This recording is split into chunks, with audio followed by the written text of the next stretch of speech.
ఇదే ఇల్లు. నేను చెప్పిందంతా గుర్తుంది కదా. కరెక్ట్ గా 20 మినిట్సే టైము. ఏం జరిగినా కార్ దగ్గరకు వచ్చేయాలి. నీ కూతురు పెళ్లి దీని మీద ఆధారపడి ఉంది. మిస్ చేయకో. ఇన్కమ్ ట్యాక్స్ డిపార్ట్మెంట్ నుంచి వస్తున్నాం, చూసుకోండి. అందరి దగ్గర నుంచి మొబైల్స్ తీసుకో. మొబైల్ ఇవ్వు. ఏమైంది? మొబైల్ ఇవ్వు. వెళ్ళు, అవతలకి వెళ్ళు. సెల్ ఫోన్ ఇవ్వండి. ఇదిగోండి సార్. ఎవరు మీరు? Income tax department. ఇంటికి రండి సార్. ఏయ్, సార్ కోఆపరేట్ చేస్తే మంచిది. ఓకే సార్ని కిందకి తీసుకెళ్ళు. రండి సార్. జాగ్రత్తగా చూసుకోండి. Okay okay.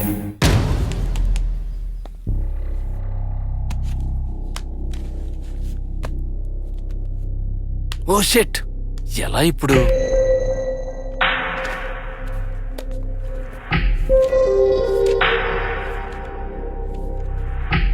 ఇప్పుడు సస్పెన్షన్ లో ఉన్నాను, అందుకే ఈ పరిస్థితి నాకు. త్వరలో నేను ఛార్జ్ తీసుకుంటాను, అప్పుడు చెప్తాను. వీడు సస్పెండ్ లో కదా ఉన్నాడు. వీళ్ళందరూ ఫ్రాడ్.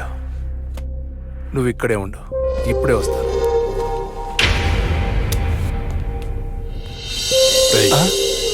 ఎక్కడ్రా వీడు? ఇక్కడే ఉండాలి. నిన్ను. ఏయ్, నీ భర్త ఎక్కడ? రేయ్, చూసుకోమన్నాను కదా.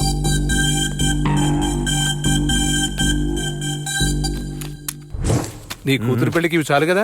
రేయ్, నేనెవరో తెలిసి కూడాను లోపల పెట్టండి రా. నీ కూతురు పెళ్లి తుస్సే.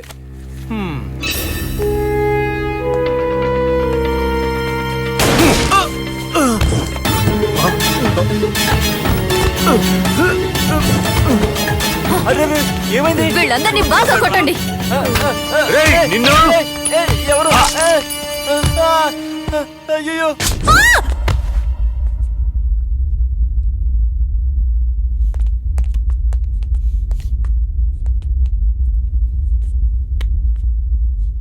సుశీల,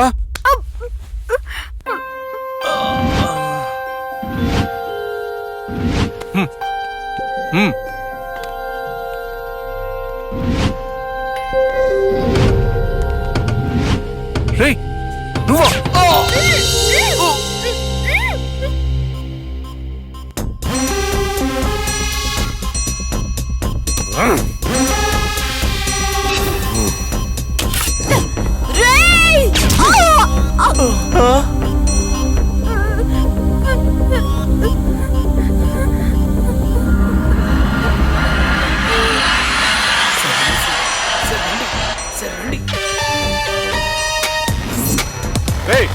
గోపి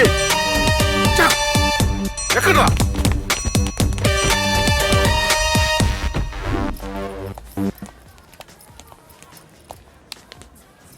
మనల్ని ఫాలో చేసేవాడిని తప్పించుకోవడానికి దీనికంటే మంచి ప్లేస్ దొరకదు. ఆ తర్వాత వాళ్ళకైతే మన గురించి అన్ని డీటెయిల్స్ తెలుసు కదా. మనం పెన్ డ్రైవ్ ఇవ్వకుండా వాళ్ళు మనల్ని వదులుతారన్న నమ్మకం నాకు లేదు వికి. మనం పోలీసుల దగ్గరికి వెళ్ళడమే కరెక్ట్.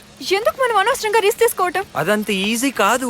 వాళ్ళ ఇన్ఫ్లుయెన్స్ ఏంటో మనకు తెలియదు. అంతేకాకుండా సులేమాన్ గారు ఎంతవరకు ఇన్వాల్వ్ అయ్యారన్నది మనం తెలుసుకోవాలి. సులేమాన్ గారు, అఖిల్ ఏడవద్దు. అఖిల్, డాడీకి ఏమైంది? ఏంటి ముగ్గురా?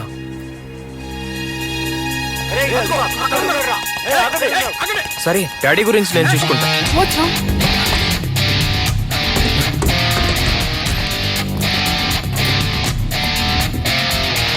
వికి, తనకేం జరుగుండదు.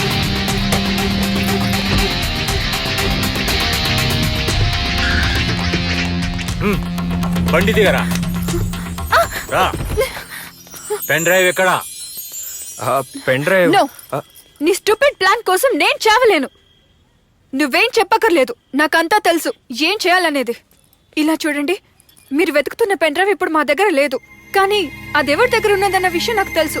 మీరు నాతో వస్తే నేను మీకు అది ఇస్తాను. కానీ దయచేసి నన్ను మాత్రం వదిలేయండి ప్లీజ్.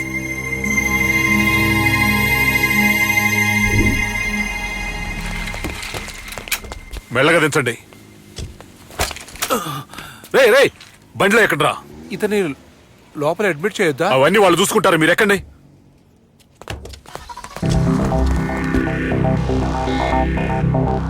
అతన్ని అలాగే అక్కడ వదిలేస్తే అతని కొడుకు ఆపరేషన్ ఏంటి? తర్వాత మీ ఫ్రెండ్ కూతురు పెళ్లి సంగతి ఏంటి? మిమ్మల్ని నమ్మొచ్చిన మా పరిస్థితి? రేయ్, ఇవన్నీ తెలుసుకోకుండా మమ్మల్ని ఇలా ఎక్కమంటే ఎలా సార్? నేను ఎవరి గురించి ఇక్కడికి రాలేదు, నా కోసం వచ్చాను. మిగతా వాళ్ళ గురించి పట్టించుకోవాల్సిన అవసరం నాకు లేదు.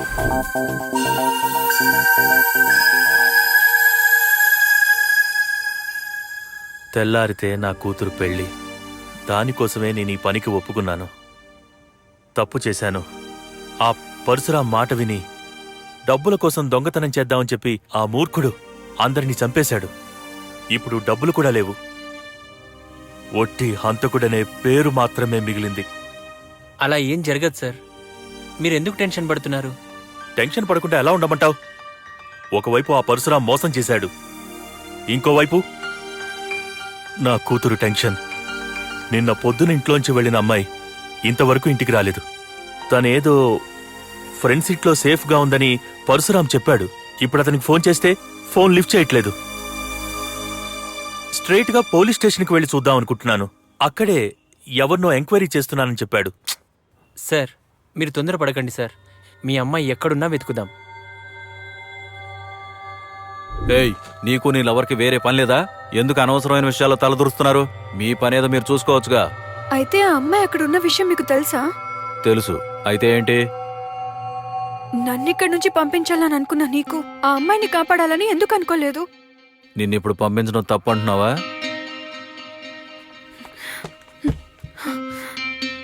నీకు రోజుకి ఒకసారి జాలి పడుతుందని అనిపిస్తే ఆ జాలి ఏదో అమ్మాయికి చూపించచ్చుగా. లే లే వెళ్ళు. నిన్నిలా పంపిస్తున్నందుకు గర్వపడను, ఆ అమ్మాయిని కాపాడలేకపోయినందుకు బాధ కూడా పడను.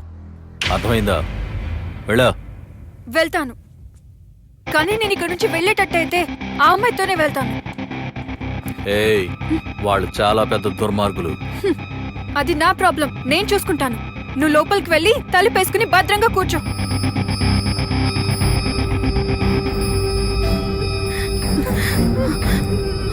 హే, ష్, హే, ష్.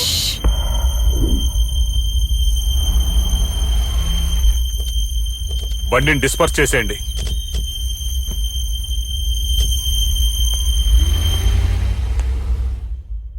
డోర్ ఓపెన్ గా ఉందేంటి?